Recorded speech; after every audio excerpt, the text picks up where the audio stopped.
Demain, Frédéric Mesdjian, vous êtes gilet jaune, quel est votre état d'esprit? Vous, ce soir, manifesterez-vous demain de manière non pacifique? De manière non pacifique. Ne comptez pas sur moi pour faire des appels à la violence ou pour ne pas condamner la violence. Nous avons une ligne de conduite depuis le début du mouvement. Nous n'y dérogerons pas. Les responsables politiques... Manifesterez-vous, vous, demain? Je manifesterai demain. Mais où? Il y a une manifestation qui est déclarée qui part de la basilique de Saint-Denis et qui arrive quai Saint-Bernard, je crois, devant l'Institut du monde arabe et qui donne une vue sur Notre-Dame pour rendre un hommage sans gêner les processions de la Semaine Sainte. Les responsables politiques ont des craintes une fois par semaine, mais il y a énormément de gens en France qui vivent avec des craintes chaque jour.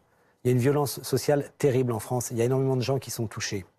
Le responsable de la police que vous avez passé en duplex a dit des choses tout à fait vraies. Le problème, c'est que nous sommes en train de traiter les effets sans s'occuper des causes. On n'a pas de réponse politique, ça fait 4 mois qu'on les attend. Il est temps que ça vienne. Il dit aussi que certains policiers et gendarmes partagent sans doute certaines revendications des Gilets jaunes parce qu'ils sont policiers, ils sont français et certains sont dans des situations compliquées. Il n'empêche qu'ils se retrouvent samedi après samedi en première ligne. Tout à fait. Et subissent, pas les Gilets jaunes, subissent les violences qui s'accompagnent.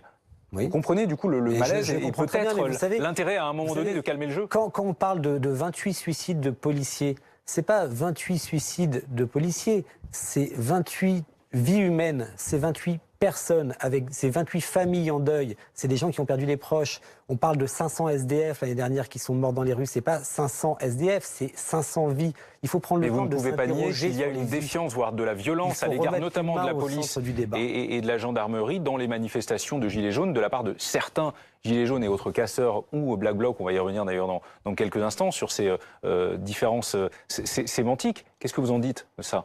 Moi, j'en dis qu'il ne fait pas être bon d'être policier aujourd'hui. Quand je vais en manifestation et que j'entends tout le monde déteste la police, j'ai un petit peu mal pour eux, même si je comprends certains manifestants qui sont victimes de bavures. Je me mets aussi à la place des fonctionnaires de police qui ont des métiers, des conditions de travail très difficiles et qui souffrent aussi. Donc je me concentre sur ce qui nous rapproche et pas sur ce qui nous divise. Et je pense qu'il faut arrêter de mettre face à face les manifestants et les policiers et de les opposer.